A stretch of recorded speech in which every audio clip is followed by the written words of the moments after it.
नमस्कार, मी शिवालिका कृषी समृद्धी टीव्ही मध्ये आपलं सर्वांचं हार्दिक स्वागत करते। आज आपण विशेष चर्चा करणार आहोत एक अशा फील्डवर, एक अशा क्षेत्रावर जे आज सगळीकडे जाणलं जातं मीडिया म्हणून। एका जर्नलिस्टची काय जबाबदारी असते, अनबायस्ड होऊन, निष्पक्ष होऊन कोणत्याही विषयावर आपले मत मांडणे, लोकांपर्यंत अगदी व्यवस्थित आणि बरोबर माहिती पोहोचवणे। परंतु खरंच आज मीडिया ते काम करत आहे का? मग ते प्रिंट असो, ते ऑडिओ व्हिज्युअल असो, इलेक्ट्रॉनिक असो, कुठलीही मीडिया असो, पण ते त्यांची जबाबदारी पूर्णपणे पार पाडत आहे का? ते या विषयावर आज आपण चर्चा करणार आहोत आणि आपल्या या चर्चेत अतिथी म्हणून उपस्थित आहेत डॉक्टर बबन नाखले सर, जे प्रोग्रामिंग एक्झिक्युटिव्ह राहिले आहेत ऑल इंडिया रेडिओमध्ये, आणि सोबतच धनवटे नॅशनल कॉलेजमध्ये ज्यांनी मास कम्युनिकेशन डिपार्टमेंटला HOD म्हणून आपली सेवा प्रदान केलेली आहे। तर चला सरांसोबत चर्चा करूया, आपल्या प्रश्नांचे उत्तर त्यांच्याकडून जाणून घेऊया।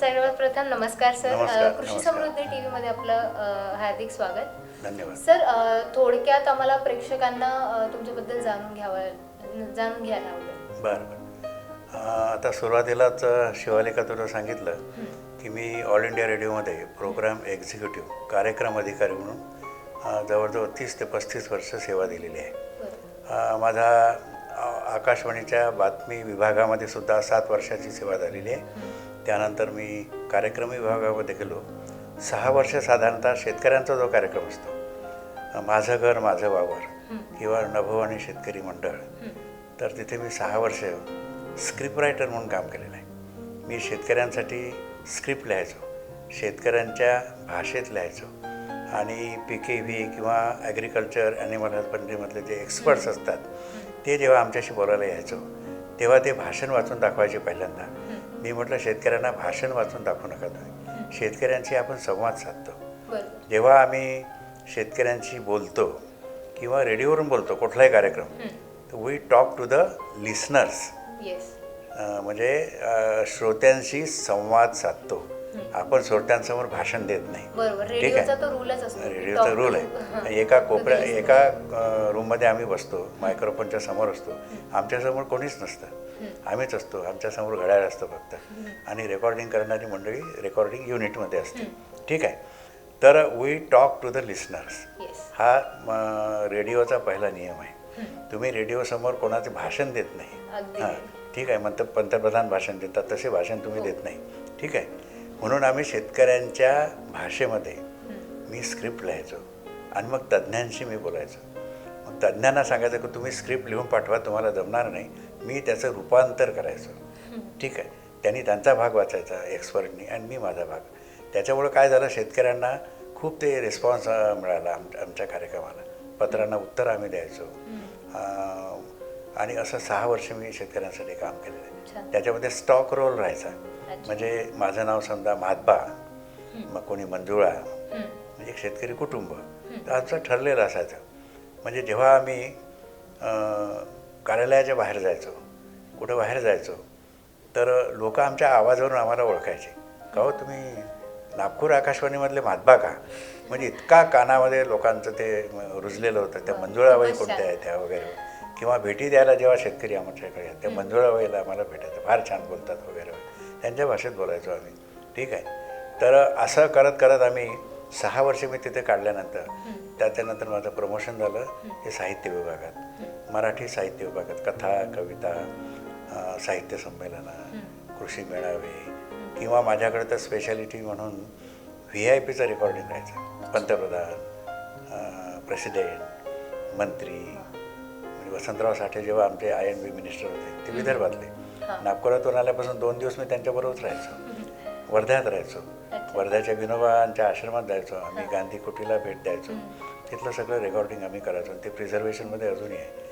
म्हणजे मी बोललेलं रेकॉर्डिंग, विनोबांबरोबर संवाद साधलेलं रेकॉर्डिंग, 11 तासाचं रेकॉर्डिंग आमच्याकडे प्रिझर्वेशनमध्ये आहे, वेगवेगळ्या विषयावर, त्याला आर्काईव्ह रेकॉर्डिंग असं म्हणतात। ठीक आहे, त्यानंतर कवी संमेलनं असो, त्यानंतर OB रेकॉर्डिंग नावाचा प्रकार आहे, जसं तुम्ही इथं आलात, दॅट इज आउटसाईड रेकॉर्डिंग, म्हणजे स्टुडिओच्या बाहेर तुम्ही रेकॉर्डिंग करता, दॅट इज OB रेकॉर्डिंग। तर OB रेकॉर्डिंग म्हणजे मीच करायचो सगळं, त्याचं dubbing, editing, everything except visual. आम्ही दिसत नव्हतो लोकांना, पण कानामध्ये आम्ही कायम त्यांच्या राहिलो आहे. अजूनही मला भेटतात लोक, सर म्हणे तुमचा आवाज आमच्या कानातून अजूनही जात नाही. परवा मेट्रोचे आमचे अनिल कोकाटे त्यांना मी भेटायला गेलो, तर सर म्हणे तुम्हाला इतकं ऐकलं आम्ही रेडिओवर, ते पहिल्यांदा दर्शन झालं तुमचं. दर्शन म्हणजे पाहायला मिळालं. तर हा ऑडिओचा, कारण सुरुवातीला रेडिओ होता, दूरदर्शन 1990 नंतर आलं, 1959ला कुठं दिल्लीत आलं, त्यानंतर मुंबईत आलं, मेट्रोमध्ये आलं, गावागावात 1995 पासून पडलं. तर लोकांना असं वाटतं आता रेडिओचे दिवस संपले. पण रेडिओचे दररोज स्टेशन उघडत आहेत, कम्युनिटी रेडिओपासून सगळे लोक ऐकत आहेत. ऑडिओचे किती चॅनल येत आहेत तुमच्याकडे, तुमच्या मोबाईलवर इतके चॅनल तुमच्याकडे ऑडिओचे येत आहेत. ठीक आहे, व्हिज्युअल आणि ऑडिओमध्ये फरक असा आहे की ऑडिओ जरी आपल्या कानात असेल, पण व्हिज्युअल तुमच्या कानात, मनात, डोळ्यात सगळ्या इंद्रियांना आकर्षित करतं, म्हणून ते पॉप्युलर आहे. ठीक आहे, कारण त्याची डबल युटिलिटी आहे. आता तुम्ही म्हणाल की बाकीचे हे काय, प्रिंट मीडिया कसं आहे, तर लोकशाहीचे जे 3 स्तंभ आहे त्याच्यामध्ये चौथा स्तंभ त्याला आपण म्हणतो मीडियाला. मीडिया माध्यम. आणि आम्ही विद्यार्थ्यांना नेहमी शिकवताना पहिलं वाक्य सांगतो, तुम्ही मीडियामध्ये काय येता, काय करायचं आहे. तर कोणी एखादी मुलगी मला अँकर व्हायचं आहे, बरं, तुला काय व्हायचं आहे, मला अनाउन्सर व्हायचं आहे. अरे बाबा हे सगळं ठीक आहे, अँकर वगैरे कारण दिसतात ना ते समोर, पण एडिटर व्हायचं नाही का तुला, हे क्या होतं आहे सर, तुला फोटोग्राफर नाही व्हायचं का, वो फोटोग्राफी ठीक आहे सर, वो जो अँकर दिखती है ना वो ऐसा, लडकी या पहिल्यांदा डिपेंड करतात. पण त्याच्या मागे जी यंत्रणा असते ती पोरांना माहिती नसते. मग आम्ही सुरुवातीलाच त्यांना सांगतो की प्रिंट मीडियामध्ये एखादं वर्तमानपत्र आपल्याला वाचायला जेव्हा आपण समोर ठेवतो, बाबा आपण बातम्या वाचून मोकळ्या होतो, चुका काढतो, अरे असं झालं तसं झालं. पण या यंत्रणेमागे रात्रभर 1 वाजेपर्यंत, 2 वाजेपर्यंत, शेवटल्या मोमेंटपर्यंत कोण कोण काम करतो, सकाळपासून संध्याकाळपर्यंत कोणतं काम करतो, आणि असं करून तुम्ही फेकून देतात. म्हटलं कधी नाही, घडी करून ठेवायचं, घडी करून, कारण त्याचे एफर्ट्स असतात त्याच्यामध्ये, प्रत्येक कॉलमला खूप मेहनत असते, एवढी इंडस्ट्री आहे ती. हां, टी व्हीचं तसंच आहे. टी व्हीचं तुमच्या लाईटमनपासून, फ्लोअरमॅनपासून, तुमच्या कॅमेरामॅनपासून, सेकंड कॅमेरामॅन. आता सिनेमा जर पाहिला तुम्ही, टी व्हीचे सिरियल्स पाहिले, ते एक कॅमेरामॅन नसतो ना, किती असतात तुम्हाला माहिती आहे, वेगवेगळ्या अँगलचे लोक वेगवेगळे असतात. त्याच्या मागे अजून एक यंत्रणा असते, बरीच असते. तुमच्या कानामध्ये काहीतरी एक ठेवलेलं असतं, वो क्या होत आहे, अरे तो तुमचा एडिटर, समजा पॅनल डिस्कशन सुरू आहे आणि एकच बोलून राहिला आणि तो नुसताच ऐकून राहिला, अरे उसको बदला, उसको बंद करो, उसको दुसरा सुरू करतो. तर एकच मोनोटोनी ठेवायची नाही. तर त्याच्यामागे तुमचा एडिटर आणि संपादक असतो किंवा प्रोड्युसर असतो. ही सगळी यंत्रणा ॲट ए टाईम तुमचं प्रॉडक्ट विकायला येतं. तुमचा फायनल जेव्हा असतं ते प्रॉडक्ट असतं. वर्तमानपत्र जे आहे ते प्रॉडक्ट आहे. आता आम्ही दिवाळीला आम्ही विशेषांक काढला. तो विशेषांक आहे बळीराजा विशेषांक. याला आम्ही दिवाळी अंक नाही म्हटला. हा आम्ही केव्हाही देऊ शकतो लोकांच्या हातात. हा बळीराजा विशेष, दिवाळी नाही, दिवाळी संपली, ठीक आहे, म्हणून बळीराजा विशेषांक. तर हे जे आर्टिस्ट आहे, पहिले जे हा जो आर्टिस्ट याच्यामध्ये आहे, मी पाहिला असेल, हा आर्टिस्ट अरुण मोरघडे आहे. हा आर्टिस्ट 95 वर्षाचा आहे. 95 इयर्स ओल्ड, आणि अजूनही फोटो काढतात. तर ते सगळं करून मी त्यांच्या घरी जाऊन सगळं करून आलो आणि त्यांच्यावर एक आर्टिकल लिहिलं. याच्यामध्ये आर्टिकल आहे त्यांच्यावर. तर 15 दिवस आम्ही जाणं येणं करतो. हे बघा, दुसरी कॉपी बघा, तिसरी बघा. हे पाहिल्याबरोबर असं वाटतं की बाबा अंतरंग कसं असेल असं लोकांना वाटतं. तर प्रत्येक मीडिया, मग ती whether it is print media, audio media, audio visual media, आणि नंतरची आता जी स्ट्रॉंग मीडिया ज्याला म्हणतो, यंग जनरेशनची media, that is social media. ह्या सगळ्या मीडिया आपापल्या स्थानी श्रेष्ठ आहेत. वेब जर्नलिझम सुरू झालेलं आहे. वेबच्या कितीतरी चॅनल्स, डिजिटल जर्नलिझम सुरू आहे. तसं फोटोग्राफीमध्ये आता बरेच चेंजेस झालेले आहेत. डिजिटल फोटोग्राफी आली, ठीक आहे. आता एक फोटो म्हणे, अरे तुझ्याकडे तो मोठा कॅमेरा, सर तो बाद झाला आमच्या, आता दुसरा आला आमच्या, वेगळ्या पिक्सलचा कॅमेराला, वेगळा असा आलेला आहे. तो आमचा आर्टिस्ट आहे ना, तो सगळं संपलं आता, याचं तर जुनं घ्या. प्रत्येक गोष्टी ही कालांतराने जुनी होत असते, ठीक आहे.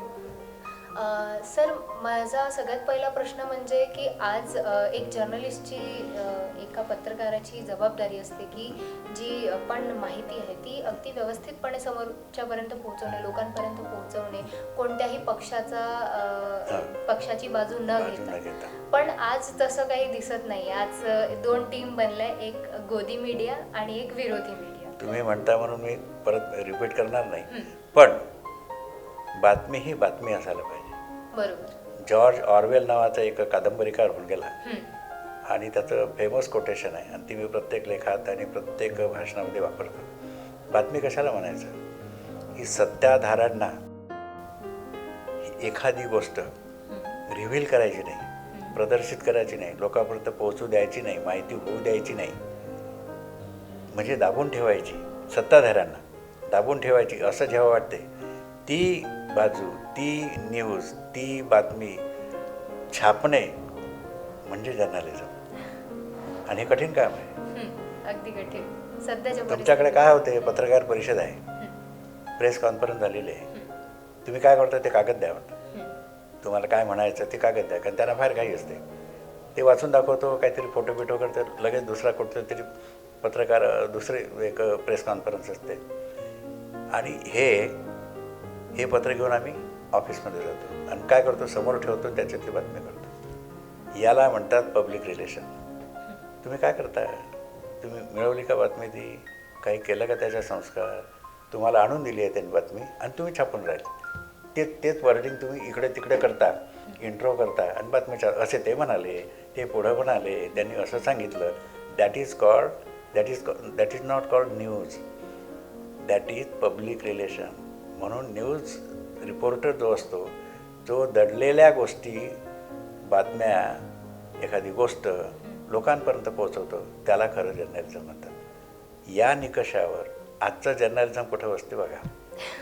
ये बोल रहे हैं और ये बोल रहे हैं, वन साइडेड जर्नलिझम. जसं रेडिओचं आम्ही म्हणतो वन वे कम्युनिकेशन आहे, कारण आम्ही बोलतो तुम्ही ऐकता. जोपर्यंत तुम्ही फीडबॅक देत नाही, जसं आता एखाद्या डॉक्टरचं एखादं हे चालू आहे, फोन इन कार्यक्रम चालू आहे, तो 2 वे जर्नलिझम. कसा, आम्ही तुम्हाला प्रश्न विचारतो, श्रोते प्रश्न विचारतात, डॉक्टर उत्तर देतो, दॅट इज 2 वे कम्युनिकेशन. म्हणून आम्ही म्हणतो की 2 way communication is the best communication. ठीक आहे, त्याचा फीडबॅक आपल्याला मिळाला पाहिजे. ठीक आहे. मग विद्यार्थ्यांना आम्ही तेच सांगतो की 45 मिनटाचा जर हे असेल, पिरियड असेल, तर 40 मिनटं मी बोलेन आणि 5 मिनटं तुम्ही बोलायचं. आज विद्यार्थी आपल्याही पुढे आहे. काय करतात माहिती आहे का, मी जेव्हा शिकवतो, आता 15 वर्षात खूप चेंजेस झाले. अँड्रॉईड फोन आले पोरांकडे सगळ्यांकडे. आणि मी जेव्हा सांगतो एखादं स्पेलिंग हे ते पोट्टे लगेच गुगलवर पाहतात. व्हॉट इज जर्नलिझम, जर्नलिझमचं स्पेलिंग काय आहे तर लगेच गुगलवरून सांगतात. आणि आम्ही जर लिहून दिलं चूक सर ते चुकलं म्हणते तुमचं, कुठे पाहिलं रे, गुगलवर पाहिलं. तर तुम्हाला you should be very perfect. पोरं स्मार्ट झालेली आहे आणि स्मार्टफोन त्यांच्याजवळ आहे, त्याचा उपयोग पोरं चांगल्या प्रकारे करतात, केलं पाहिजे. पण विकिपीडिया आणि गुगल सर्च केलं म्हणजे सगळं 100% करेक्ट असते असं नाही. ते तुम्हाला ऑप्शन देतात 10, याचा हा अर्थ आहे, मराठी तसा आहे, हिंदी तसा आहे, असे ऑप्शन देतात. तुम्ही त्या ऑप्शनमधलं नेमकं फिट झालेला शब्द काय. आता हे सगळे लोक जे 15 दिवसावर आम्ही काम करतो, सर याला कॅप्शन द्या. आता इथलंच उदाहरण सांगतो. एक वेट लिफ्टर, बॉडी बिल्डर एक पोरगी, आणि ती ऑलिम्पिकपर्यंत गेलेली, म्हणजे फायनल पण याच्याकडून मागे आली. तिचे असे चांगले बॉडी बिल्डिंगचे फोटो हे, आणि बॉडी बिल्डिंगमध्ये नाव कमावणारी वगैरे वगैरे एवढं असं टायटल देतं. अरे म्हटलं असं नाही म्हणलं, कारण जिजाऊचा अंक आहे, महिलांना प्रॉमिनन्स आहे, 70-30 असं प्रमाण ठेवलं. 70% महिलांचे आर्टिकल, महिलांचे फोटो, महिला, बाकीचे दे. मग विचार करत थांबा बघा, मी जरा सांगितलं म्हणून मर्दानगी हे टायटल द्या त्या बाईला. मर्दानगी असते ना, तर मर्दांगिनी तिला नाव दिलं मी, मर्दांगिनी प्रज्ञा पाटील. नंतर डॉक्टर गणेश देवीचं तुम्ही नाव ऐकलं, भाषातज्ञ, मोठे भाषातज्ञ. त्यांची मिसेस मागे राहते, कधीच पुढे नाही, रिव्हील होत नाही. पण मी त्यांना फोन केला, अरे म्हणे तुम्ही मला कशाला हे करता, मी तर काम करते वगैरे. नाही म्हटलं, आम्हाला म्हटलं एक हिमालयाच्या माणसाबरोबर लोक म्हणतात हिमालयाची सावली नाही तुम्ही, सावली म्हणजे पडछाया झाली ना, डिपेंडंट झाली. माणूस उभा असेल तर सावली पडेल. हां. ओके, तुम्ही डिपेंडंट नाही. She is the professor of chemistry आणि नोबेल प्राईजच्या स्क्रुटिनी कमिटीमध्ये केमिस्ट्रीचं जे प्राईज मिळतं त्याच्यातली ही असते, बाई असते. ती कधी रिव्हील नाही होत गेली. म्हणे 23 PhD मी केली. इंटरनॅशनल लेव्हलवर माझे विद्यार्थी काम करतात, नासात काम करतात. म्हटलं तुम्ही तशा नाही. मग म्हटलं तुमच्या मुलाखतीला मी टायटल देणार आहे पूर्णांगिनी, अर्धांगिनी नाही. पूर्णांगिनी. तुम्ही तुमच्या विषयात लाईफमध्ये पूर्णांगिनी. तसा दुसरा प्रश्न आमचा होता की बघ ते हिमालयाची सावली वगैरे लोक म्हणतात गणेश देवींना, गणेशला. तर म्हणे हिमालयाची ते सावली आहे की नाही असं मला माहिती नाही म्हणे, पण मी काय आहे हे मी तुम्हाला सांगते. तर असा उत्साह आपण वाढवला पाहिजे. मग टायटल देणंसुद्धा फार याच्या लोकसत्तेचे तुम्ही टायटल बघा, अग्रलेखाचे टायटल बघा, त्याचा वेगळा एडिटोरियल वर्ग असतो आणि खूप सिनियर लोक असतात. ते आर्टिकल वाचतात ना त्याचं टायटल ठरवतात. तर it's not a easy job. मग 4 ओळीचं टायटल दिलं, 8 ओळीचं, त्याला काय अर्थ नाही आहे.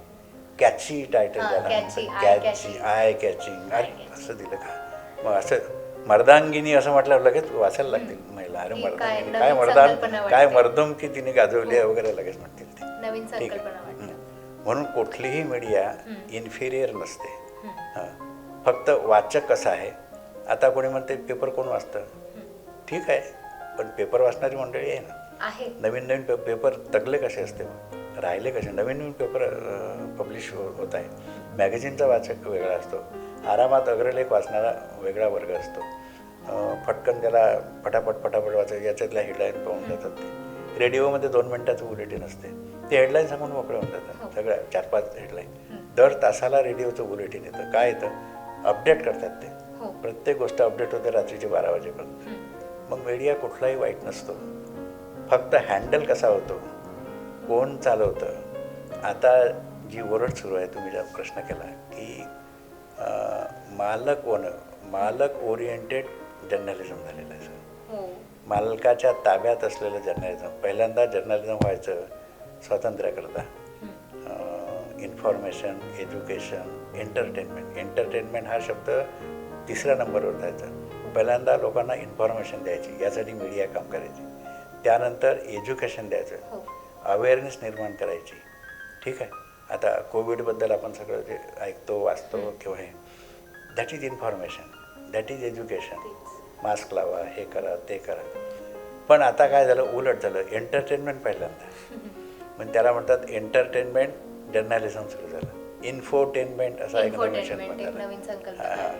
इन्फॉर्मेशन आणि एंटरटेनमेंट अशी झाली. त्याच्या पलीकडे आता जर्नलिझम गेलेलं आहे. सोशल मीडियामध्ये तुम्हाला ताबडतोब आहे ते मिळतं तुम्हाला. मग सोशल मीडिया दोन्ही प्रकारचा आहे. त्याला मी कधी काही गोष्टी अँटी सोशल मीडिया पण म्हणतो त्याला. हा कसला मीडिया आहे. पण जे ऐकतायत किंवा पाहतायत त्यांचीसुद्धा जबाबदारी असते. आपण न पाहता लगेच क्लिक करतो आणि फॉरवर्ड करतो. तुम्ही वाचलं का? तुम्ही पहिल्यांदा वाचा, खात्री करून घ्या. खरंच आपल्या मित्राला, मैत्रिणीला, आई वडिलांना, मित्रांना, कोणाला जे पाठवायचं आहे, तुम्ही काही लिहिलेलं असं तुम्ही हे करता का? म्हणून प्रत्येक गोष्टी येते ते फॉरवर्डेड येते. म्हणून त्याला मी फॉरवर्डेड जर्नलिझम म्हणतो. तुमचं काय त्याच्यामध्ये काहीच नाही आहे तुमचं. उलट तुम्हाला कॉमेंट, शेअर आणि हे असतं त्याचं, लाईक, कॉमेंट, शेअर असतं. आपण लाईक होऊन मोकळं होऊन जातं. तुम्ही कॉमेंट लिहा, कॉमेंट लिहायला होती लागते. वाईट लिहिलं तर तुमच्यावर ट्रोल होतात तुम्ही. ओके. आणि म्हणून तुम्हाला कॉमेंट पण चांगले लिहिता आलं पाहिजे, तुम्हाला ब्लॉग चांगला लिहिता आला पाहिजे, त्यात तुमची भाषा चांगली पाहिजे. कुठल्या भाषेत तुम्ही जर्नलिझम करता तर ते तुम्हाला बोलता यायला पाहिजे, लिहिता आलं पाहिजे, चांगलं वाचता आलं पाहिजे. म्हणजे आम्ही तर असं म्हणतो की listener is the best media person. तुम्ही ऐका काय आहे ते, नंतर तुम्ही रिॲक्ट व्हा. लोक ऐकतात कमी आणि बोलतात जास्त, हा प्रॉब्लेम आहे. सर, माझा पुढचा प्रश्न असा की भरपूर जनतेचं असं म्हणणं असते की जी मीडिया आहे म्हणजे नुसते वाईट शब्द बोलत असतात की इनको बेच दिया गया. तर ते खरंच आजचा सिनॅरिओ तसाच झालेला आहे का? आता 1 महिन्यापासून पंजाब आणि हरियाणाचे शेतकरी आणि आता सगळे राजस्थान, महाराष्ट्र, सगळ्या भारतातले, देशातले शेतकरी आता जमा होत आहेत. दिल्लीच्या सीमा त्यांनी 1 महिन्यापासून सिंगू बॉर्डर म्हणा, 2-3 बॉर्डर म्हणा, हाजीपूर बॉर्डर, हे सगळं सील केलेलं आहे. त्यांचं दुखणं हे आहे की तुम्ही त्यांना काय म्हणता खलिस्तानी म्हणता, तुम्ही त्यांना पाकिस्तानवादी म्हणता, तुम्ही त्यांना काय म्हणतात आतंकवादी म्हणता. अहो, शेतकरी आपल्या मालाला भाव मागतो आहे. मी शेतकरी आताच शेतावरून आलो, मी भाव मागतो आहे. आमच्या संत्र्याला भाव नाही आहे. 20,000 रुपये मला लागले या संत्र्याच्या याला आणि 20,000 रुपयात बगीचा मागून राहिले. बाकीचं आमचं मेहनत काय आहे, आम्ही 3 महिने पाणी दिलं, मजुरी आहे, मालकाला वाटतं की ते 1,00,000 रुपये त्याचे आले पाहिजे, भाव नाही आहे बाजारामध्ये. म्हणून MSP का मागतात ते मिनिमम सपोर्ट प्राईस ते का मागतायत की तुम्ही आमच्या मालाला, शेतकरीच्या उत्पादनाला दर्जा द्याल की नाही. तुमचं प्रोडक्शन जेव्हा इंजिनिअरिंग प्रोडक्शन कारखान्यातून माल येतो तर तुम्ही ठप्पा मारता, इव्हन दुधाला ठप्पा मारता. मग इकडे तुम्ही 13-14 रुपयाचं लिटर घेता आणि 55 रुपयाला तुम्ही विकता. तर आम्हाला 20 रुपया मागितला तर आमचं बिघडलं बघा. कमीत कमी सपोर्ट प्राईस आम्हाला द्या. ठीक आहे, तर ज्वारीची प्राईस आहे, गहू आहे, तांदूळ आहे. म्हणून पंजाबचे शेतकरी एकत्र नाही आले, सगळे शेतकरी आले. ते जास्त अवेअर आहे, ते जास्त अफेक्टेड आहे. तिथं तुम्ही गोदाम बांधून राहिले एक काही पर्टिक्युलर लोकांसाठी आणि ते तुमचा माल अवाच्या सवा भावात विकत घेतील आणि 4 महिने ठेवल्यानंतर तुम्हाला 1.5 पटीने देतील. 17 रुपये किलो, 18 रुपये किलोचा गहू समजा आम्ही घेतला आणि जेव्हा मार्केटमध्ये आम्ही ते पीठ घ्यायला जातो, कणिक घ्यायला जातो, डबा घ्यायला जातो, तो 45 रुपये किलो असतो, 55 रुपये किलो असतो. तुमचे एवढा जो फास्ट डिफरन्स आहे, कसली प्रक्रिया आली तुमची त्याच्यामध्ये आणि लार्ज स्केलवर तुम्ही करता. तर आम्हाला 20 रुपयाच्या वर भाव मागितला, 3 रुपये वाढून मागितलं, तुम्ही देत नाही. त्याचा हा रिव्होल्ट आहे. आणि या देशामध्ये या लोकशाही देशामध्ये जगातली सगळ्यात मोठी पॉप्युलेटेड लोकशाही आपल्या इथे आहे. अमेरिका मोठी आहे पण पॉप्युलेशन कमी आहे, 30-32 कोटी लोकसंख्या आहे. अशा पॉप्युलेशनमध्ये या लोकशाहीमध्ये शेतकरीच फक्त आंदोलन करू शकतो आणि तो इफेक्टिव्ह आंदोलन करू शकतो. आता कारखाने बंद पडलेले आहेत. अमेरिकेत आमचे एक मित्र गेले, त्यांनी पुस्तक लिहिलं. त्याच्यात त्यांनी एक वाक्य लिहिलं आहे, असं अहमद देशमुख सांगायला काही नाव हरकत नाही. त्यांनी असं लिहिलं की कामगार संप करू शकतात, स्ट्राईक करू शकतात, अबसेंट राहू शकतात, तो तुमचा उद्योग बंद पाडू शकतात, पण हाच कामगार उद्योग उभारू शकत नाही. किती कामगार एकत्र आले, कारखाना उभा नाही करतात, त्याला बांधकाम नाही करतात, त्याला तो इंडस्ट्रीयलिस्ट असतो तो. म्हणून त्याचा समन्वय साधणं आवश्यक आहे. तुम्ही संप केला, कुऱ्हाड कोणाच्या याच्यात पडणार, तुमची रोजीरोटी गेला. आता काही वर्तमानपत्रामध्ये नाव घेत नाही, संप झाला, भांडून राहिले, 10 वर्ष झाले, उघडे पडलेत, कामं नाही त्यांना. मग कुठेतरी त्यांनी म्हटलं होतं का तुम्ही असं असं करा, जॉईन व्हा, आम्ही तुम्हाला असं म्हणू नो हमको ऐसाही होणार हम.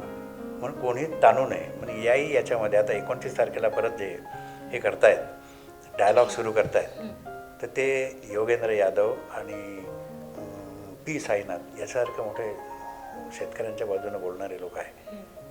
त्यांनी आता आंदोलनात नवीन दिशा दिली की आम्ही डायलॉग करू तुमच्याशी. तुम्ही म्हणताना डायलॉगला या, डायलॉग नाही, फक्त या पॉईंटवर डायलॉग होईल. तुम्ही इकडच्या गोष्टी सांगूच नका, हम ऐसा करेंगे, MRP देंगे वगैरे नाही. तुमचं सरकार गेल्यानंतर दुसरं सरकार ते म्हणते देंगे का, दिया का आहे तुमने, कायदा का आहे, असं होईल. म्हणून मीडियानी एकतर्फी चित्रण जे सुरू आहे म्हणून ते रागावलेलं आहे. काही NDTV सारखे लोक त्यांना चांगला सपोर्ट करतायत, देत आहेत आणि ते तर म्हणतात मी 6 महिन्याचं रेशन पाणी घेऊन सगळं आम्ही आलेलं आहे. एवढ्या थंडीमध्ये 4 डिग्री सेंटीग्रेडमध्ये त्यांनी आपलं हीटर लावले, तंबू ठोकलेत आणि लोक त्यांना लंगर आहे त्यांचा, त्यांच्या गुरुनं सांगितलेलं लंगर आहे, गुरुनं सांगितलेला लंगर आहे. बाटो खाना खिलाओ लोगों को. आम्ही विद्यार्थ्यांना घेऊन जातो ना अमृतसरला दाखवायला, पंजाबला जातो आम्ही, ब्यास सेंटर सत्संग मंडळ, संत राधास्वामी सत्संग मंडळ, हे सगळं मी मुद्दाम दाखवतो. आणि तिथं त्यांच्याबरोबर खाली बसून डोक्यावर फडकं घेऊन ते गुरुचं हे याच्यात गेलो आपण, त्यांच्या गुरुद्वारात गेलो, मस्जिद पण मग मी नेतो त्यांना. तुम्ही रिच्युअल हे करा, सगळ्यांचे रिच्युअल तुम्ही पहा, धर्माचं कसं असतात. कुठलाही धर्म वाईट नसतो, चांगलाच असतो. तुम्ही फक्त मध्ये मध्ये माझा श्रेष्ठ त्याचा श्रेष्ठ असं काही धर्म, कुठलाही गॉड वगैरे, गॉडच नाही तर श्रेष्ठचा काय प्रश्नच नाही. अल्लाह आहे उनका अल्लाह आहे, तुम्हाला हे आहे तो आहे, सगळे सारखेच असतात. शिकवण सारखी असते धर्मातली. तर विद्यार्थ्यांना ही आहे कल्चरल कम्युनिकेशन नावाचा आम्हाला एक पेपर असतो. इंटर कल्चरल कम्युनिकेशन म्हणजे आंतर सांस्कृतिक संबंध. त्याच्यात धर्म येतो, देवळं येतात, मस्जिद येतात आणि मग बसायला लावतो त्यांना आणि त्यांना ते असा हात करायचा असतो. म्हणजे तुम्ही काय म्हणता, तुम्ही आपण मागणं करतो की तुम्ही आम्हाला खाऊ घाला, ते असे बसतात काय पोरं नाही म्हणून वो बोल रहे ना ऐसा खरं जायचं ते वरून टाकतात. मग त्याच्यात भाजी टाक सर इतके तेच बरोबर नाही. अरे प्रसाद आहे, कुठल्या देवळातल्या प्रसादाला म्हणतो का जरा टेस्ट नाही होऊन राहिली वगैरे वगैरे, तर्री बिर्री नाही आहे असं म्हणतो काय असं. तर पोरांना हे आम्ही बेसिकली शिकवतो. आणि ते पोरं मग नाही सरने बताया था, एक सिंधी पोरगा आमच्याकडे सर बोले हमारी जातिवाद नहीं, हम सबको मानते, देवी को मानते, शंकर को मानते, इसको बोलते, अच्छी बात आहे, चांगला आहे ना मग सिंधी धर्म. त्यांच्याकडे धर्मच नाही, तर सगळ्या धर्माचा कटबळ घेऊन बसले आहेत ते शिखांच्या धर्मातलं काही घेतात, काही इकडचं घेतात, काही तिकडचं घेतात. इवन गुरु नानकांनी त्यांच्या ग्रंथसाहेबमध्ये सगळ्या धर्मातल्या कबीरापासून नामदेवांपासून सगळ्यांचे हे घेतलेत, दोहे घेतलेत, नामदेवांची भजनं घेतली आणि कन्सॉलिडेटेड केलं. त्याला गुरु ग्रंथसाहेब म्हणतात. ते ग्रंथसाहेबाला म्हणतात ना 10 गुरुला म्हणतात, 11वा गुरु नाही आहे त्यांच्याकडे कोणी असो. तर अशा लोकांनी जे हे घेतलेलं आहे म्हणून अजूनही आंदोलनाला गालबोट नाही लागलं. ठीक आहे, नाही तर काय होतात, दगड मारला हे केलं तर लोक फटाफट आणि सरकारला तेवढंच पाहिजे असतं, पोलिसांना तेवढंच पाहिजे असतं. एवढे लोक 8-8, 10-10 किलोमीटरवर बसलेले आहेत, त्यांच्यावर गोळीबार करता येईल का? कोणी धमकी देऊन राहिली आम्ही सैन्य बोलवा ना सैन्य, आमचेच पोरं आहे म्हणाल ते. आम्ही पोरांना आव्हान करू की तुमचे बाप जादाव तुम्ही गोळी मारणार का, ते विचार करतील आणि सरकारलाही विचार करावा लागते. ओके सर, धर्माची आता गोष्ट निघाली, कुठेतरी असं वाटतं का की जे मास मीडिया स्टुडंट्स आहे किंवा जे जर्नलिझम आता शिकतायत त्यांना त्या एज्युकेशनची कमतरता, म्हणजे आता बघितलं गेलं तर असा एक सिनॅरिओ दिसतो, असं एक दृश्य दिसतं की धर्मावर राजनीती सुरू आहे आणि त्या राजनीतीवर मीडिया सध्या आपली पोळी भाजत आहे. बरोबर आहे. तर कुठेतरी ते राजकारण आहे, ते पॉलिटिक्स आहे, ते राजकारण. कुठल्याही धर्मामध्ये राजकारण नसतं, पण राजकारणाचा उपयोग धर्मासाठी, धर्माचा उपयोग राजकारणासाठी करणं हा राजकारणाचा धंदा झाला आहे. का ती इझी गोईंग आहे. असं केलं तरच आपल्याला मतं मिळतात, अदरवाईज नाही. कास्ट क्रीड वंश. आता अमेरिकेमध्ये त्या एका ब्लॅक माणसाची मुंडी हे करून त्याला मारलं, ऑफर काय नाव मला आठवत नाही. ठीक आहे, त्याचा इफेक्ट झाला. त्याच्यानंतर पार्टच बदललं, हॅशटॅग सुरू झाले, ब्लॅक लाईव्ह मॅटर, जगभर झालं ते. आणि हा पागल ठरवला गेला ट्रम्प. आताच मी अमेरिकन इलेक्शनबद्दल बोलत होतो. 20 जानेवारीला जो बायडन आणि कमला हॅरिस हे अध्यक्ष उपाध्यक्ष आता अमेरिकेचे नवीन राष्ट्राध्यक्ष आणि उपराष्ट्राध्यक्ष होणार आहे. याच्या मागे जी घटना झाली, एका ब्लॅकला पोलिसांनी मारलं आणि त्याच्या प्रतिक्रिया जगभर उमटल्या, हॅशटॅग उमटल्या. त्याला कोणी साथ दिली? सगळ्यात जास्त सोशल मीडियाने साथ दिली. ओके, कारण काही बायस मीडिया आहे. फॉक्स नावाची जी एक तिथली एजन्सी आहे इथली, त्यांनी ट्रम्पचं समर्थन केलेलं आहे. ठीक आहे, याला निग्लेक्ट केलं होतं. पण सोशल मीडियावरून आणि बाकीच्या ठिकाणून जगभर त्याची नाचक्की झाली. याची कोविडवरून नाचक्की झाली आणि रिपब्लिकन पक्ष निवडून येता हरला, डेमोक्रॅटिक पक्ष निवडून आला. त्याच्यातली कमला हॅरिस ही ब्लॅक बाई आहे. तिचं मूळ सगळं हे आहे, भारतीय आहे. तिची आई तमिळनाडूमधली आहे, डॉक्टर श्यामला. आणि तिचे वडील PV गोपालन हे नेहरूंचे प्रायव्हेट सेक्रेटरी होते, IAS कॅडरचे. तर अशी ती परंपरा आहे. पण तुम्ही नेहरूपर्यंत जात नाही, तुम्ही तमिळनाडूची ती ब्राह्मण आहे इथून सुरू करता पुढे. त्याच्या मागे तिचे वडील होते. त्या वडिलांनी तिला शिकायला लावलं, डॉक्टरेट करायला लावलं आणि डॉक्टरेट करायसाठी तुला अमेरिकेत पाठवलं. इथे एका जमैकन माणसाची हे झालं, तिचं लग्न झालं, 1-2 मुली झाल्या आणि त्यांचा डायव्हर्स झाला. पण त्या मुली वडिलाकडे जातात, आईकडे जातात. त्याच्यातली एक कमला आणि एक माया. ही बाई आता व्हाईस प्रेसिडेंट झाली आणि पुढचं जर इलेक्शनचं हे झालं तर she will be the contestant for president. म्हणजे पहिली ब्लॅक प्रेसिडेंट. आता उपाध्यक्ष तर झालीच आहे पहिली ब्लॅक, म्हणजे ओबामा नंतर ब्लॅक पण फिमेल हे जगातलं एक आश्चर्य होणार आहे. ते कशामुळे होतं तर पहिल्यांदा तुमची ॲबिलिटी पाहिजे आणि ती कधीच विरोधात बोललेली नाही. एक शब्द त्या दोघांनी विरोधात कधीही बोललेलं नाही. ते आपली बाजू मांडायची. हे फार बोलायचे, तो 78 साल का क्या करेगा वगैरे वगैरे. ठीक आहे. तर ती कमला हॅरिसनवर मी लेख लिहिलेला आहे त्याच्यामध्ये आणि मला मोह आवडत नाही. त्याचं टायटल मी काय दिलं असेल, कमला हॅरिसवर मी हे लिहिलं आहे, आर्टिकल लिहिलं आहे. कारण जिजाऊ आहे ती, इथं जर जिजाऊ आहे तर अमेरिकेत एक जिजाऊ तयार झालेली आहे, स्ट्रॉंग स्टाऊट ॲडमिनिस्ट्रेशन तयार करणारी. तर तिला म्हटलं, टायटल दिलं, व्हाईट हाऊसमध्ये उमललेलं कृष्णकमळ. वा, खूपच सुंदर. व्हाईट हाऊसमध्ये उमललं कृष्णकमळ. तर ही जर्नलिझमची नॅक असते. हे टायटल दिलं तर लोक हमखास तो लेख वाचतील, तिचे फोटो राहणार नाही तिचे. तर प्रिंट जर्नलिझमसुद्धा फार अटॅकिंग असतं. आणि आता लोकसत्ता, इंडियन एक्सप्रेस हे जे काही पेपर्स आहेत ती लोकशाहीची बूज त्यांच्यामध्ये, जर्नलिझम ऑफ करेज असं त्यांचं जर्नलिझम ऑफ करेज असं त्यांचं टॅगलाईन आहे इंडियन त्यांची. एक्सप्रेस. तर ते 75% त्यांचं असते. म्हणून मला ते दोन्ही पेपर वाचावेसे वाटतात, आरामात वाचतो. सर, कुठे ना कुठे एज्युकेशनमध्ये याचं बी पेरणं आवश्यक आहे असं तुम्हाला वाटतं का, की तुम्ही एज्युकेशन फील्डमध्ये इतके वर्ष काम केलेलं आहे, अजूनही करत आहात, तर विद्यार्थ्यांना जर सुरुवातीपासून ते बी त्यांच्यामध्ये पेरलं गेलं की आपल्याला करायचं काय आहे, जर्नलिस्टची ड्युटीज काय असतात, जर ते त्यांना सुरुवातीपासून सांगितलं गेलं तर काही बदल येऊ शकतो का या क्षेत्रात? बिलकुल, नक्की, याच्याशी मी सहमत आहे. फक्त अट्रॅक्शन म्हणून लोक मीडियाकडे वळतात. आणि दॅट टू टीवी मीडिया किंवा फिल्म में. हमको फिल्म में जाना है, हमको एंकर बनना है, हमको रिकॉर्डिंग. कोणी रेकॉर्डिंग आर्टिस्ट नाही बनत. अरे रेकॉर्डिस्ट व्हा ना बाबा, मिळत नाही रेकॉर्डिस्ट. साऊंड रेकॉर्डिस्ट मिळत नाही चांगले, इंजिनियर लोक मिळत नाहीत तिथले. ठीक आहे. तर पहिल्यांदा ज्यांना हे करिअर म्हणून करायचं आहे, काही लोकांना शौक म्हणून घ्यायचं नाही, एक डिग्री असावी आमच्याकडे म्हणून करताय, ठीक आहे, त्यांना काही खूप शिकण्याची गरज नाही. पण ज्यांना करिअर म्हणून करायचं आहे, 12वी नंतर त्यांचं करिअर सुरू होतं. 12वी नंतर आता ग्रॅज्युएशनचे कोर्सेस सुरू झालेले आहेत. ननवटे नॅशनल कॉलेजमध्ये आहे 3 वर्षाचा कोर्स. तर तिथं पहिल्यांदा त्यांना सांगतो की तुमचं भाषेवर कुठंतरी अभ्यास पाहिजे तुमचा. कोणतीही भाषा, हिंदी, मराठी, इंग्रजी, 3 भाषेपैकी तुम्हाला चांगलं बोलता आलं पाहिजे, तुमचे ॲक्सेंट चांगले पाहिजे, तुमची स्पीड चांगली पाहिजे, तुमचं खूप अपिअरन्स चांगलं असलं तरी काही नाही, पण तुम्हाला लिहिता आलं पाहिजे, स्क्रिप्ट रायटिंग तुम्हाला करता आलं पाहिजे.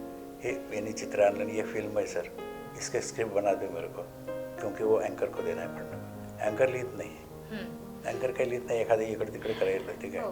त्यांना रेडीमेड मटेरियल पाहिजे, त्यांचा जॉबही नसतो तो, पण स्क्रिप्ट रायटर असतो ना, तो एडिटरला सांगेल आणि ते जाईल. तेव्हा तुमचं फिल्मिंग आणि तुमचं अँकरिंग आणि तुमचं स्क्रिप्ट रायटिंग हे जेव्हा कोइन्साईड होईल, एकत्र होईल, तेव्हा तो कार्यक्रम प्रोडक्शन चांगलं निघेल. एक जर वाईट असेल ना, मी खूप चांगलं लिहिलं आणि वाचलंच नाही चांगलं, झालं. वाचलं तुम्ही चांगलं, पण ते अक्षरं धड नाही आहे, ते शब्द बरोबर नाही, असंयुक्तिक आहे. शेतकऱ्यांना तुम्हाला सांगायचं तर सोप्या भाषेत सांगितलं पाहिजे. तुम्ही कुठले तरी मुर्गन, नयनीन, शालिनीन वगैरे असे शब्द तर पागल झाला का म्हणणार, उच्चस्तरीय भाषा. हां, तर ती सोपी भाषा असायला पाहिजे. मीडियामध्ये हेच आहे, सोपी भाषा असली पाहिजे, कठीण भाषा नाही. तुम्ही परीक्षा घेता का, लिस्नरची परीक्षा घेता का, प्रेक्षकांची परीक्षा नाही घेत तुम्ही. हां, तर भाषा आली पाहिजे, कुठली भाषा आहे. नंतर तुमचं ॲक्सेंट चांगलं पाहिजे, ते कमावता येतं. नाही तर मग गाळून टाकायचं म्हणून गाडून टाका, ळ येत नाही लोकांना, तर मग तुम्ही त्याची वाटी जाऊ नका, तुम्ही ते उच्चार करण्याच्या वाटी जाऊ नका, तुम्ही लिहून द्या त्यांना. अशा बऱ्याच गोष्टी आम्ही रेडिओमध्ये करामती केल्या की सर तुमचा स्क्रिप्ट फार छान आहे, पण सॉरी तुमचं ते उच्चार बरोबर नाही असं सांगावं लागतं. तर बाकीचं हो ते मोठे प्रोफेसर आहे, असं द्या ना, माझा कार्यक्रम खरा करत आहे का. एक छोटंसं उदाहरण सांगतो. उन्हाळ्यामध्ये मे महिन्यामध्ये आम्ही हॉर्टिकल्चरच्या एका प्रोफेसरला बोलावलं आणि लिंबाचं सरबत कसं करायचं हे शेतकरी लोकांसाठी, महिलांसाठी सांगा, आणि ते कसं साठवून ठेवायचं. म्हणजे इकडचं बाजारातले हे घेण्यापेक्षा लिंबू कसं हे आहे, मग मोठे लिंब घ्यावे, स्वच्छ करावे, ते यंत्रणेत त्याचा रस काढून टाकावा, हे करावे ते करा, आणि मग शेवटी प्रत्येक वेळा काम आणि ते गाडून घ्यावे. म्हणजे कापड असतं ते गाडून घ्यावे अवस्थापनामध्ये. तेव्हा रेकॉर्डिंगची सगळं लाईव्ह नव्हतं रेकॉर्डिंग, मग ते गाळून घ्यावे. हो तेच तर म्हणतो म्हणे गाडून घ्यावे. भंडारा, गोंदिया, चंद्रपूर, गडचिरोली इथल्या लोकांना वेळ येत नाही, ऑल्टी येतो. पण तो कमावता येतो ना तुम्हाला. 10 वेळा प्रॅक्टिस करा, आम्ही सांगितलं ना, काही लोकांनी केली प्रॅक्टिस. गाळून घ्यावे, गाळून घ्यावे, असं करत करत तुम्हाला आलं पाहिजे. उच्चारण तुमचं आणि तुमचं प्रेझेंटेशन स्किल आणि प्रेझेन्स ऑफ माइंड ज्याला म्हणतो. वेळेवर एखाद्या स्क्रिप्टमध्ये जर काही झालं तर तुम्हाला पटकन स्विच ऑफ ओव्हर करता येते. आमच्याकडे सोय आहे रेडिओमध्ये की क्षमा करा हे असं. आता क्षमा करा नाही, टी व्हीमध्ये तुमचा टेलिप्रॉम्प्टर समोर आहे, हां ते पाहूनच तुम्हाला वाजायचं. पहिल्यांदा असं वाजायचं, मग असं वाजायचे, मग असं वाजायचं, मग टेलिप्रॉम्प्टर आलं. ते दिसायचं ना. रेडिओ तुम्ही खाली पहा वर पहा दिसतच नाही. म्हणून त्याला आम्ही ब्लॅक मीडिया म्हणतो. काहीच नाही, अंधारातला मीडिया आहे तो. आणि कानाला ऐकायला चांगलं वाटतं. आम्ही नेहमी म्हणतो का लता मंगेशकरचं गाणं तुम्ही तासनतास ऐकू शकता, पण लता मंगेशकरला तासभर तुम्ही दाखवलं तर लोक म्हणजे अरे स्विचवर करा, आपल्याकडे बटन असते.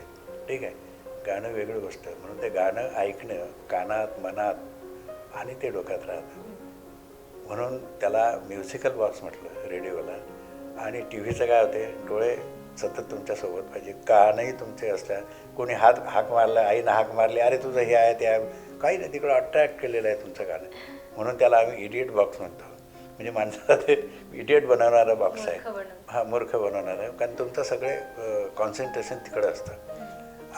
असं आता हे सगळं बदलत चाललेलं आहे. टेलिप्रॉम्प्टरमुळं सरळ तुम्हाला ती अनाउन्सर किंवा अँकर ती बोलताना दिसते. आणि सगळ्याच गोष्टी लिहिलेल्या नसतात. आता तुम्ही जे बोलला इनिशियली ओपनिंग केलं तुम्ही, ते काही लिहून नाही आहे, पण ते सरावाने आलं आहे. तुम्ही नवीन याच्यात बरं 4 वेळा चुकतील, ते 4 वेळा चुकतील, 5 वेळा चुकतील, पुन्हा येईल पुन्हा येईल पुन्हा येईल आणि मग दुरुस्त होईल. ठीक आहे. तर मेहनत, जिद्द, मेहनत, अभ्यास आणि ऑब्झर्वेशन. तुम्ही ऑब्झर्व केलं पाहिजे. मीच खूप सुंदर दिसते आणि मीच बोलते असं नाही. तुमच्यापेक्षा खूप सुंदर नट्या आहेत ना, मग सगळ्या नट्या अँकर नसते झाल्या आणि तुम्ही ॲक्टर नसते झाले. सगळे अँकर ॲक्टर होतात का? एखादीच. ठीक आहे. कारण तिला पाहून टी व्हीवर पाहून प्रोड्युसरला वाटते अरे बोरी होय, मग तिला कॉल करतात, तुम्ही कराल का, नाटकात काम कराल का, याच्यात काम कराल का. तर हे तुमचं इनिशियल स्टेजेस असतात. त्यात तुम्ही ज्याला महारत काय म्हणतात ते हासिल करणं, महारत हासिल करणं हे कष्टाचं काम आहे. कष्टसाध्य आहे. रोज कष्ट करावं लागतात. रोज नवा दिवस तुमचा नवा असतो, जुनं नाही आहे. कारण काल केलं ते आपलं काही काय. म्हणून आमच्या रेडिओमध्ये प्रत्येक वाक्य लिहिलेलं असतं, स्क्रिप्टेड असतं. आकाशवाणी नागपूर हे सुद्धा लिहा, नाही तर कोणी नागपूर आकाशवाणी म्हणते, उलटं म्हणतात. ठीक आहे. सर आता जे मास मीडियामध्ये या फील्डमध्ये म्हणावं तर भरपूर सारे वाईट बदल आलेले आहेत. मग ते बायसनेस म्हणजे कोणत्या एखाद्या पक्षाकडून बोलणं असो किंवा कोणत्याही एका विषयाला स्पष्टपणे न दाखवणं असो, तर याच्यामध्ये काही बदल घडले पाहिजेत, चांगले बदल घडले पाहिजेत. ते कसे घडू शकतात? म्हणजे कारण आता ती फील्ड तर एक बसून ते साचा पूर्ण तयार झालेला आहे. आता त्याच्यामध्ये बदल करणं म्हणजे खूप कठीण आहे. बघा, कुठलंही चॅनल उघडणं किंवा रेडिओ स्टेशन उघडणं किंवा पेपरचं पब्लिकेशन करणं याला पैसा लागतो. तो सगळा पैसा जो रेव्हेन्यू असतो तो तुमच्या ॲडमधून येतो किंवा स्पॉन्सरशिपमधून येतो. ठीक आहे. तर स्पॉन्सरशिप कोण आहे? अमुक अमुकची स्पॉन्सरशिप हा कार्यक्रम आहे. उद्या त्याला एखादी बातमी आपण देतो, देखो हम तुम्हारे स्पॉन्सर है, दिवाली को 1 लाख का रेवेन्यू हमने दिया है, तो हमारा ये करो, तो हमारे साइड से बात करो, हमारी न्यूज़ दो. त्याच्यामुळे इन्क्लिनेशन बदलतं. सगळ्यात दुश्मन कोण आहे चॅनलचा? म्हणायचं काय? रेव्हेन्यू. आणि रेव्हेन्यू नसेल तर मालक म्हणा बंद करो, तुम्हाला कोई काम नाही आहे, तुम चले जाओ, दुसरा लायका. क्या भाई, आत्ता एडिटरचे जे इंटरव्ह्यू होतात तुमचे, मग कुठल्याही चॅनलचे असो किंवा प्रिंट मीडियाचे, त्याला काय म्हणतात? हमको एडिटर संपादन करने की न्यूज़ देखने की ज़रूरत नहीं है, वो अपने आप देख लेते. पैसा कहाँ से लाओगे ये बताओ पाहिजे, और कहाँ से लाओगे और कैसा लाओगे और कितना दोगे. म्हणजे ॲड त्यांनी आणायला पाहिजे, त्यांनी मॅनेज केलं पाहिजे. मग तो सांगतो की ये एक न्यूज़ है सर और वो बोलता है कि ये न्यूज़ छाप के आना चाहिए. आता सहारा वगैरेच्या न्यूज़ बातम्या छापून येतात. ते सेबीला दोष देऊन राहिला तो. सेबी हमको हमारा जो इस्टेट है वो बेचने नहीं देते और जब तक हम बेचेंगे नहीं तब तक लोगों के पैसे कैसे देंगे. अशा जाहिराती देतो तो मोठ्या मोठ्या. म्हणजे तो प्रेशर टाकतो. कारण ते भागधारक शेअर होल्डर काय म्हणतात ते हमारे पैसे कब दोगे. हाँ तो बोलते हमारा ये है हमारा तो सब धंधा चौपट हो गया. हमको बेचना है हमारी प्रॉपर्टी. बेचने की इजाजत नहीं देती तो हम क्या करेंगे. असा तो ट्रँगल असतो. म्हणून आजचं हे जग आहे किंवा आजची जी मीडिया आहे ही रेव्हेन्यू ओरिएंटेड झालेली आहे. पैसा ओरिएंटेड झालेली आहे. ज्यांच्याकडे पैसा आहे म्हणून आम्ही म्हणतो मीडिया इज पॉवर. येस. आणि ज्याच्याकडे पॉवर आहे त्याच्याकडे मीडिया आहे. ज्याच्याकडे मीडिया आहे त्याच्याकडे त्याच्याकडे पॉवर पॉवर आहे. असं ते रिलेशन आहे. इंटरव्ह्यू. तर पोरांना आपण काय सांगणार. आता आमच्याकडे नीतिमूल्य पत्रकारितेची नीती एथिक्स इन जर्नलिझम हा पेपर असतो. हो. म्हणून मध्ये हे जे सगळे एथिक्सवर जेव्हा बातम्या आल्या तेव्हा मी पोस्ट टाकली होती की आम्ही विद्यार्थ्यांना कोणतं एथिक्स शिकवावं. बातमी अशी असावी, बातमीला स्लँट नसावं, बातमी अशी असावी, ती काय म्हणते comments are free. News is sacred and comments are free. म्हणजे न्यूज ही शुद्ध पाहिजे. शुद्ध म्हणजे चांगली पाहिजे आणि त्याच्यामध्ये कुठली ढवळाढवळ न्यूज ही न्यूजच असली पाहिजे. पण कॉमेंट त्याच्यावर तर तुम्ही फ्री आहे. कोणाचे सेंटिमेंट्स हर्ट व्हायला नको. हां म्हणजे कोणाच्या रेडिओमध्ये आमच्या तर आचारसंहिताच आहे. कोड ऑफ कॉन्डक्टच दिलेली असते. कुठल्याही धर्माबद्दल हे आक्षेप नको, कुठल्या पार्टीबद्दल नको, कोणाच्या वैयक्तिक टीका नको. मीडियामध्ये हे एथिक्स शिकवले जातात पण त्या न्यूज चॅनलपर्यंत त्या वर्तमानपत्रामध्ये ती पोस्ट घेतपर्यंत ते ते एथिक्स बाजूला माहिती नाही बाजूला. कुठे. तुमच्या याच्याबरोबर राहिलं तर माझा धंदा चौपट होईल असं म्हटलं मालकांना तर काय करणार. तेच. उद्या दररोज तुमच्या मालकाची एक मिटिंग असते. हम्म. का आपल्याला किती पैसे मिळाले या बातमीतून. हम्म. या मंत्र्याची तुम्ही बातमी छापली, किती कॉलम घेतले, 2 कॉलम. पुढच्या वेळेस या मंत्र्याची आपल्याला जाहिरात पाहिजे 1 लाखाची. तर तो छापणारा जो म्हणून आता कुठून आणू याची जाहिरात. म्हणून ते त्यांना सुद्धा असं म्हणतं कभी देखो सर मालक को पैसा चाहिए तुम्हारी कोई भी न्यूज हम छापते. परंतु धर्म चांगला आहे, धर्मशास्त्र आहे. तर आपण तुम्ही काय सांगणार. दुसरा धर्म तर अधर्म असं शिकवता का विद्यार्थ्यांना. तुम्ही नाही. कोणताही एखादा रिच्युअल सांगणारा चांगलीच एखादी गोष्ट सांगितली. ज्ञानेश्वरानं असं सांगितलं आहे पण ज्ञानेश्वरांनी जातीवाद सांगितलं असं म्हणणार आहे का कोणी. नाही. म्हणून आपल्याला तेच सांगावं लागणार आहे. म्हणून विद्यार्थ्यांना आम्हाला तेच शिकवायचं आहे. नीतिमूल्य शिकवायचंच आहे आम्हाला. ठीक आहे. काय न्याय मिळेल न्याय मंदिरामध्ये हे आपल्याला शिकवायचंच आहे. न्याय मिळालाच पाहिजे सगळ्यांना. पण लोक म्हणतात न्याय मंदिरात न्याय नाही मिळत, निकाल मिळतो म्हणते. निकाल मिळतो. बरोबर आहे. हां. आता 2 पक्ष झाले आहेत, सत्ता आणि सत्य. तर मीडियाने तसं तर सत्याच्या मार्गावर चालायला हवं पण ते सत्तेच्या मार्गावर चालत आहे. तर याच्यामध्ये कुठेतरी जी जनता आहे, जे व्ह्युअर्स आहे, ऑडियन्स आपण ज्यांना म्हणतो, त्यांची कुठेतरी जागरूकतेची कमतरता आहे असं वाटतं का. कारण जो पाहणारा व्यक्ती जो डिमांड करतो तो ती मीडिया दाखवते. तर कुठेतरी त्यांनी आपल्या डिमांड्स बदलायला हवा किंवा त्यांनी आपले स्टँडर्ड तसे बनवायला हवे की हां आम्हाला काहीतरी पॉझिटिव्ह बघायचं आहे तर तुम्ही ते दाखवा. तर त्याच्याने पण मीडियामध्ये चेंजेस येऊ शकतात का. येऊ शकतात. श्रोत्यांचा, वाचकांचा, लिस्नरचा जर रेटा असेल. जसं काही लोकांनी म्हटलं का हम तुम्हारे चॅनल देखते ही नाही, बहिष्कार टाकतो. काही इंडस्ट्रियल्स लोकांच्या सांगतो हे तुम्हाला जिओ फिओ फेक देंगे, खंबे उखाड देंगे. त्याचा परिणाम होतो कारण लोकांना आवडत नाही. पण पॉलिटिक्ससाठी आता everything is fair in politics म्हणतात. सगळ्या गोष्टी पॉलिटिक्समध्ये क्षम्य आहे. तुम्हाला राज्य करायचं तर तुम्हाला दोन्ही गोष्टी आल्या पाहिजे. चांगली बोलता आलं पाहिजे, वाईटही बोलता आलं पाहिजे, टीकाही करता आली पाहिजे. पण टीका असं कारण तुम्ही ही जी दंडसंहिता आहे म्हणूनची सामदाम दंड या पैसा देऊन नाही ऐकत का मग त्याला दंडानं मारा, त्याला आतमध्ये टाका, त्याची बदनामी करा, त्याला निग्लेक्ट करा पहिल्यांदा. ही तर नीती आहे, चाणक्य नीती यालाच म्हणतात. राज्य करायचं आहे आम्हाला ना. मग तुम्ही किती 5 वर्षामध्ये बदमाशा केल्या त्या पहिल्यांदा सांगायच्या. आपण काय आहोत ते सांगायचं नाही. That is one side journalism आणि ते सध्या भारतामध्ये तीच सुरू आहे. परंतु जगातला जो व्ह्यू आहे आता येतो आहे तो बदलत चाललेला आहे आणि या शेतकऱ्याच्या आंदोलनाने पूर्ण कलाटणी मिळणार आहे मीडियाला सुद्धा आणि गव्हर्निंग क्लासला सुद्धा. कारण ते ऐकणारे नाही. ते म्हणतात की आम्ही साले अन्नदाता आहे, तुम्ही जो बोल रहे हैं ये हमारा दूध, फल, सब्जी, खाना, सब्जी, अनाज। ये खाना खा के आए हैं और राज्य कर रहे हैं। ये कहाँ से उगता है? तुम्हारे टीव्ही स्टुडिओ में उगता है क्या? तुम्हारे चॅनल में उगता है क्या? नाही उगता है. मग त्याची दखल तुम्हाला घेणं भाग आहे. सर एक शेवटचा प्रश्न की सामान्य जनतेच्या किंवा जर्नलिझम मास मीडियामध्ये जे विद्यार्थी आता नवीन आहेत, ज्यांनी नवीनच पाऊल टाकलेलं आहे या क्षेत्रात, त्यांच्यासाठी किंवा आता जे मीडियामध्ये काम करत आहे त्यांच्यासाठी तुम्ही काय मेसेज द्याल किंवा जागरूक कसं राहू शकतात ते? बघा, मी रेडिओमध्ये काम केल्यानंतर मी जर्नलिझम फील्डमध्ये आलो. मला 2 गोष्टी लाईफमध्ये करायच्या होत्या. एक तर मला प्राध्यापक व्हायचा होता हां.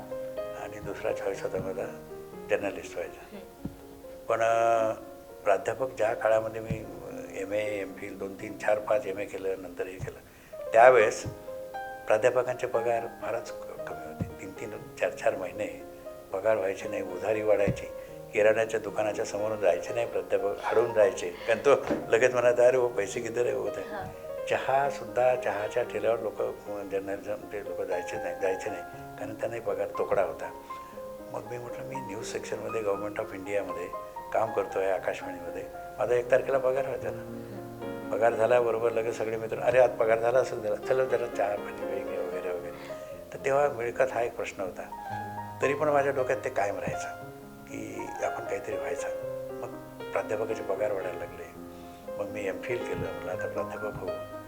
परत आणखी भानगडी सुरू झाल्या. प्रायव्हेटमध्ये 10 लाख रुपये द्यावं लागतात अपॉइंटमेंटला, 15 लाख रुपये द्यावं लागतात, 20 लाख रुपये द्यावं. पुन्हा आणखी म्हटलं, अरे आपलं गॅझेटेड ऑफिसर आहोत आपण, चांगली पगाराची नोकरी वगैरे करू आपण, सगळे लोक येतात. मग जर्नलिस्ट व्हायचं. जर्नलिस्टची ही स्थिती होती. मग आता म्हटलं हे दोन्ही गोष्टी आपल्या राहून गेल्या रिटायरमेंटनंतर.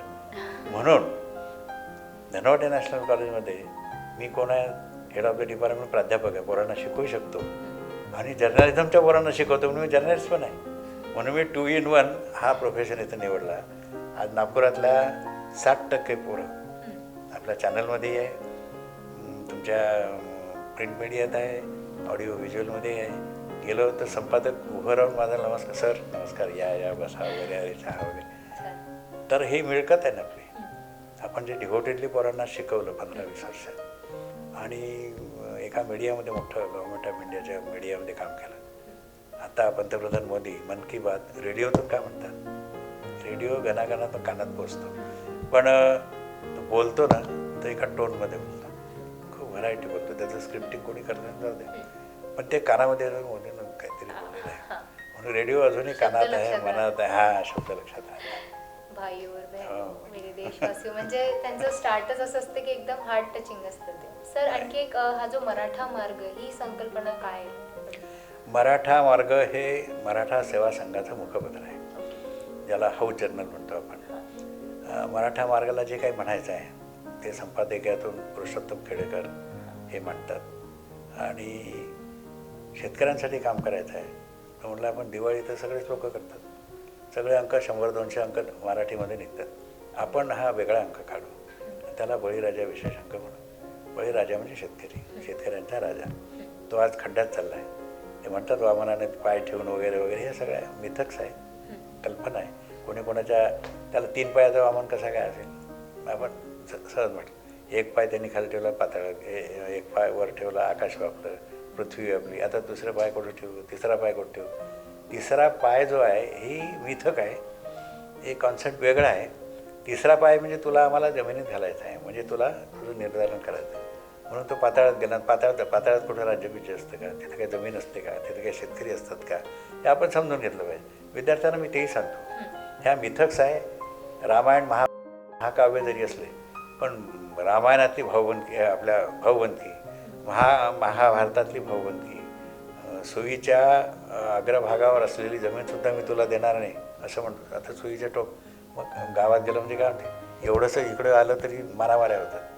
माझ्या शेतात असं केलं, माझ्या दोऱ्यावरून मांडतात लोक. तर हे काय असते, मार्गदर्शक तत्त्व असतात. कॉन्सेप्ट जरी असतील, कल्पना जरी, आता कुठल्या कादंबऱ्या कल्पनेतून निघतात, पण माणसाच्या डोक्यातूनच निघतात. कोणीतरी लिहिलं आहे ते, ठीक आहे, कोणीतरी वेद काढलेलं आहे, कोणीतरी उपनिषद लिहिलेलं आहे, त्याच्यातल्या रुच्या आलेल्या आहेत, त्या आपण हे करतो. चांगलं सांगितलेलं आहे. ज्ञानेश्वरी सांगितलेली आहे, गीता सांगितलेली आहे. मग गीता चातुर्वर्ण्य सांगते तो काढून टाका ना तो. श्रीकृष्णाला संस्कृत येत होतं का? नव्हतं येत ना. त्या काळात होतं का संस्कृत यादवांना? तो जो मिल्कपंथ हे होता, गवळी होता, त्याला कुठून संस्कृत? ते लिहिलं आणि ते श्रीकृष्णाच्या तोंडून गीता तुम्हाला 18 अध्यायात बसवली. युद्ध झालं, अर्जुनाला त्यांनी उपदेश केला, घाबरून चालणार नाही, युद्धात सर्व क्षम्य असते, आपल्यासमोर जो असेल त्यांनी तलवार उघडली ना, आपण पण तलवार उघडायची. हे तत्त्वज्ञान आहे. तर फिलॉसॉफी सर्वव्यापी असते, चांगली असते, म्हणून एकदम रिजेक्ट नाही करता येत. मग आपण एकतर्फी होतो. याचा जातीवाद सांगितलं तर आम्ही म्हणतो आम्ही गीता वाचणार. तू वाचल्याशिवाय, मी आता गुरुजी गोळवलकरांचं खंड वाचतो, we are our nation would define. गुरुजींनी सांगितलं, असं असं सांगितलं, आर्यचं तत्त्वज्ञान सांगितलं, तुम्ही वाचल्याशिवाय तुम्हाला शिवाय कशा देतात? नको द्यावाशिवाय. मग वाचा आणि मग क्रिटिसिझम लिहा तुम्ही. ठीक आहे, या मताचा मी आहे. म्हणून आजच्या विद्यार्थ्यांनी अभ्यास केला पाहिजे. वाचत नाही लोक, त्याच्यामुळे प्रश्न आहे. तुम्ही रोज 2 पुस्तकं 3 पुस्तकं वाचले पाहिजे. रोज म्हणजे 3 पुस्तकं जवळून. आणि मी विकत घेऊन पुस्तकं वाचतो. मला हॉबी विचारतात कोणी, रीडिंग, रायटिंग, गाणे ऐकणे, संगीत ऐकणे, ठीक आहे, पण पुस्तकं वाचणे. आणि ब्रॅकेटमध्ये लिहितो मी विकत घेऊन पुस्तकं वाचतो. त्याची किंमत असते. हो, त्याची वेगळी किंमत असते. खूप लोक मागून आणि मग वाचायला सांगतो लोकांना. खूप खूप धन्यवाद, तुम्ही आमच्याशी जोडले आणि खूपच महत्त्वपूर्ण फ्रुटफुल चर्चा आज आपली झाली एक मास मीडिया आणि जर्नलिझमच्या विषयावर, जे आजच्या काळात अत्यंत गरजेचा असा विषय झालेला आहे. कारण जागरूक नाही आहे लोक. म्हणजे माझे एक शिक्षक होते, इंग्रजी शिकवायचे ते मला. ते नेहमी म्हणायचे की सोते हुए को जगाना आसान है, लेकिन जो सोने का नाटक कर रहा है उसको जगाना बहुत मुश्किल आहे. आणि आताच्या परिस्थितीत जे आहे, अर्ध्यापेक्षा जास्त लोक झोपण्याचं नाटक करतात. तर त्यांना मेहनत करायची नाही, वाचायचं नाही आणि विचार करायचे. बरोबर. तर त्यांना जागरूक करणं अत्यंत आवश्यक आहे. आणि अशाच विषयांवर जेव्हा आपण चर्चा करू, या विषयांना बाहेर काढू, तेव्हाच जाऊन जागरूकता वाढेल. आणि अशाच महत्त्वपूर्ण चर्चा बघण्यासाठी आणि अशाच विषयांवर चर्चा करण्यासाठी बघत रहा कृषी समृद्धी TV, न्यायासाठी खंबीर व्यासपीठ.